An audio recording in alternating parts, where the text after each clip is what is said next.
ছোট এক গায়ে কুড়ে ঘরে থাকতো এক বুড়ো আর এক বুড়ি। তাদের সংসারে এখন তারা দুজনই, তারা সুখে শান্তিতেই কাটাচ্ছিল। তাদের বাড়িতে দুটি গরু আর কিছু হাঁস মুরগি ছিল। তাদেরকে লালন পালন করেই বুড়ো বুড়ির সময় চলে যেত। তাদের থাকার ঘর থেকে একটু দূরেই ছিল খামার ঘর, সেখানে তারা কিছু হাঁস মুরগি পালন করত। তাদের সংসারে কোনো অভাব ছিল না। প্রতিদিন হাঁস মুরগিরা যে ডিম দিত তা বিক্রি করেই তাদের সংসার চলে যেত।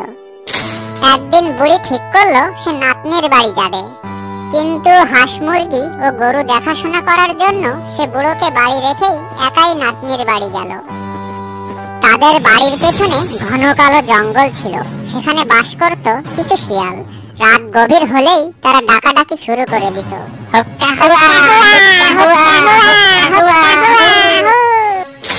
ধরবো মুরগি কাপা কাপ, খাবো মুরগি খাপা খাপ, পালাবো আমি ঘাপা ঘাপ।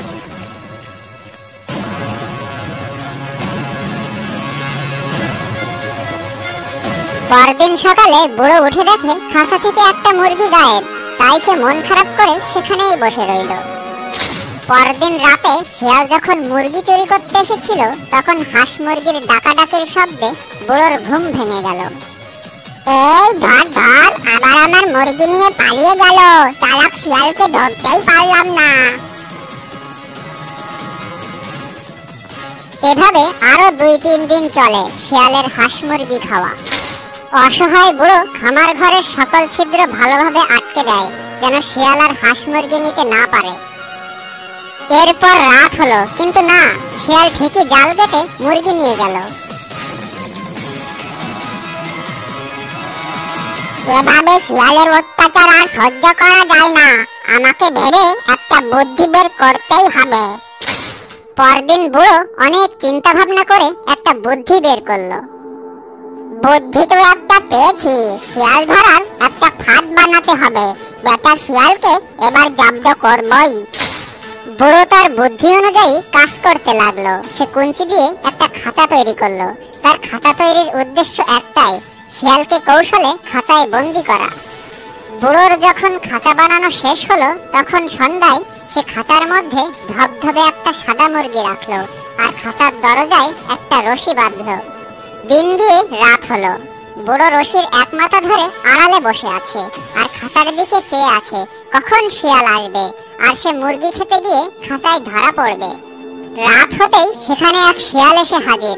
বুড়ো তখন মনে মনে বলল, তুই আমার মুরগি খেয়েই তো এত মোটা তাজা হয়েছিস, দাঁড়া, আজকে তোকে উচিত শিক্ষা দিয়েই ছাড়বো, আর না।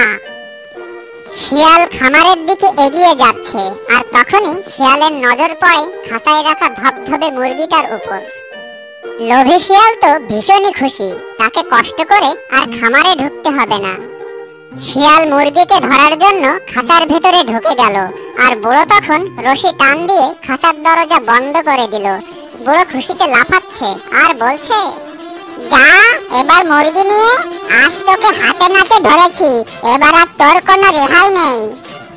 শিয়াল পড়লো এবার মহাবিপদে। সে খাঁচা থেকে বের হবার জন্য অনেক ছটফট করতে লাগলো, কিন্তু সে শিয়ালকে এভাবে কয়েকদিন বন্দি রেখে আবার ছেড়ে দেয়, কারণ সব প্রাণীর ওপর তার মায়া আছে।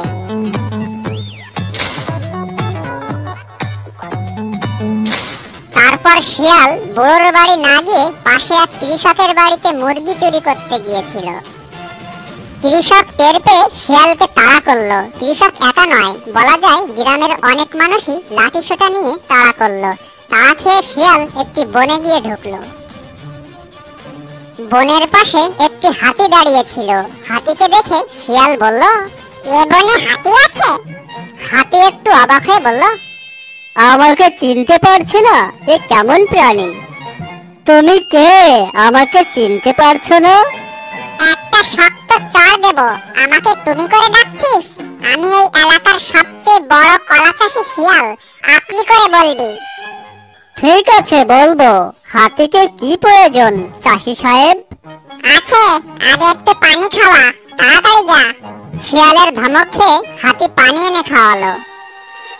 সে শান্ত হয়ে বসলো, তবে মনে ভয়, গ্রামের লোকেরা এখানে এসে পড়ে কিনা। মনে মনে ঠিক করে ফেলে এখানে এলে হাতিকে দিয়ে দাবড়ানি দেবে। হাতি শিয়ালের পাশে বসে জিজ্ঞেস করলো, কলা চাষি মানে কি? ব্যাপারটা বুঝলাম না, বুঝিয়ে বলেন। তা কি করে বুঝবি? শুধু শরীরটাই যা বানিয়েছিস, আদব কায়দা তো কিছু জানিস না। শিয়ালের কথা শুনে হাতি আরো বোকা হয়ে গেল। সে বুঝতে পারছে না কলা চাষিকে কেন সম্মান করতে হবে। একটা পুষ্টি প্রাণী, সে কিনা ধমক মারে। মনে মনে ভাবছে, পা দিয়ে একটা ডলা দেব? আমার সাথে তুই তোকারি করছে, সাহস কত! কি চিন্তা করছিস? যা, আমার জন্য খাবারের ব্যবস্থা কর। কলা চাষিকে খাওয়াতে হয়, এটা পশুদের নিয়ম। হাতি শরীর দুলিয়ে শূন্য নাড়িয়ে গেল ডোবার কাছে।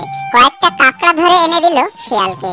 শিয়াল কাঁকড়া দেখে রেগে গেল আর বলল, এসব কি খাবার হলো? মুরগির মাংস দিতে হয়। মুরগির মাংস না পেলে খরগোশ এনে দিতে হয়। কলা চাষিকে এসব দিতে হয়। আমরা বনের কোনো পশুকে মারি না, সবাই মিলেমিশে থাকি। শিয়াল খুব রাগ করলো আর চোখ বড় বড় করে বলল, তাহলে কি আমি না খেয়ে মরবো? না, তা না, আপনি না হয় আপনার বনে চলে যান। কি বললি? বেয়াদবের মতো কথা বলবি না। তোর কান দিয়ে বাতাস কর, আমি কাঁকড়াগুলো খাই। শিয়াল কাঁকড়া খাচ্ছে, হাতি তার পাশে বসে কান দিয়ে বাতাস করছে। শিয়ালের কাঁকড়া খাওয়া শেষ হলে হাতি উঠে চলে যেতে চাইলো। তখন শিয়াল হাতিকে ধমক দিয়ে বলল, চুপ করে বসে শোন। ওই যে গ্রামের কলা বাগানটি দেখতে পাচ্ছিস? হ্যাঁ, দেখতে পাচ্ছি। ওটি আমার। কলা বিক্রির পর গাছগুলো নিয়ে খুব সমস্যা হয়, তাই হাতির খোঁজে বের হয়েছি। হাতি ছাড়া ওই কলা গাছগুলো কে খাবে বল? হাতি শুনে খুব খুশি। তাই তো, কলা গাছ তো আর কেউ খায় না, তাহলে কলা চাষিকে ভালো করে যত্ন করতে হয়। কলা গাছি সাহেব, কষ্ট করে আর হাতি খুঁজতে হবে না, আমি হাতি। কাল সকালে তোকে বাগানে নিয়ে যাব, এখন একটু ঘুমাই। শিয়াল ঘুমাচ্ছে, হাতি তার বড় বড় কান দিয়ে বাতাস করছে। হাতিকে দেখে বানর অবাক হয়ে জিজ্ঞেস করলো, এভাবে বোকার মতো বসে আছো কেন? হাতি বলল, চুপ, কলা চাষি ঘুমাচ্ছে। কলা চাষি আবার কে? হাতি শিয়ালকে দেখিয়ে বলল, এই যে, তুই খাবারের ব্যবস্থা কর, না হয় খবর আছে। কি খবর আছে? শিয়াল চোখ মেলে তাকিয়ে বলল, এটাও বুঝতে পারছিস না? বেয়াদব কোথাকার! যা, রাতের খাবারের ব্যবস্থা কর।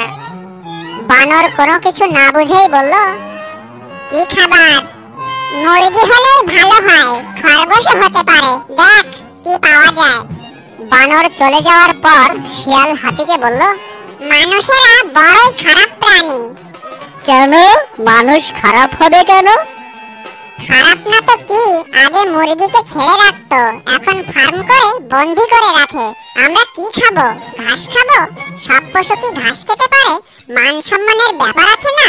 শিয়ালের জাত হলো বড় জাত, ঘাস খেলে মান থাকে? না, থাকে না। এদিকে বানর মুরগির খোঁজে গ্রামে চলে গেল। কিন্তু হাই, একই অবস্থা! মুরগি সব তারের বেড়ার ভেতরে আটকানো। বানর একটা জানালা দিয়ে ঢুকে একটা মুরগি নিয়ে দিল দৌড়। শিয়ালকে হাতি পাহারা দেয়। হাতি কান দিয়ে বাতাস করে আর শিয়াল ঘুমায়। খাওয়ার কোনো চিন্তা নেই। বানর প্রতিদিন মুরগি এনে খাওয়ায়। বানরকে শিয়াল বলেছে কলার ছড়ি দেবে। বানর লোভে এসব করছে। একদিন শিয়াল বলল, মুরগি কি আর প্রতিদিন খাওয়া যায়? এই বানর, আজ একটা খরগোশ খাওয়াবি। এক জাতের খাবার খেলে শরীর দুর্বল হয়ে পড়ে। আমরা পশু মারি না। শিয়াল বানরকে ধমক দিয়ে বলল, কি বললি? আমার সঙ্গে বেয়াদবি? যা বলছি তাই কর। বানর হাতির দিকে তাকিয়ে বলল, কি করব হাতি সাহেব? হুকুম তো পালন করতেই হবে, একটা বাচ্চা মতো ধরে নিয়ে আয়। কি বাচ্চা মতো কেন? আমি বাচ্চা চাষি? মানে না। ঠিক আছে, একটা বড় খরগোশ ধরে নিয়ে আয়। বানর খরগোশ ধরতে গেল। খরগোশ দৌড়ে পালিয়ে গেল। সে অনেক চেষ্টা করেও ধরতে পারল না। বানর যখন খরগোশ ধরতে গেল, তখন অন্য পশুরা ব্যাপারটা জানতে চাইলো। বানর তখন বলল, এক কলা চাষি এসেছে, তাকে খাওয়াতে হবে। সে আমাকে কলা খেতে দেবে। হরিণের মাথায় রাগে আগুন জ্বলে গেল। কিসের চাষি? আজকে খরগোশ ধরতে বললো, কালকে বলবে হরিণের বাচ্চা ধরে নিয়ে আয়, পরশু বলবে করব, এসব এই বনে হতে দেওয়া যাবে না। চল যাই, ওর মতলবটা বুঝে নি। বনের সব পশু শিয়ালের কাছে গিয়ে হাজির হলো। শিয়াল আরামে ঘুমাচ্ছে, হাতিটার কান দিয়ে শিয়ালকে বাতাস করছে। পশুদের চিৎকার চেঁচামেচি শুনে শিয়ালের ঘুম ভেঙে গেল। সে উঠে বসলো। তখন হরিণ বলল, তুমি কিসের চাষি? বেয়াদব, একটা চড় দিয়ে আঁকা বাঁকা শিং সোজা করে দেব। ফাজিল কথাকার। কেন শিং সোজা করবে কেন? শিংয়ের দোষ কি? অন্য পশুরাও চিৎকার করে বলল, সিংহের দোষ কি? এখানে তুই থাকতে পারবি না। ওরা তুমুল গোলমাল শুরু করে দিল। বানর গ্রামে গিয়েছিল মুরগি ধরতে। গ্রামের মানুষ বানরকে করলো তারা চিৎকার করে বলছে, মুরগি চোরকে ধর ধর।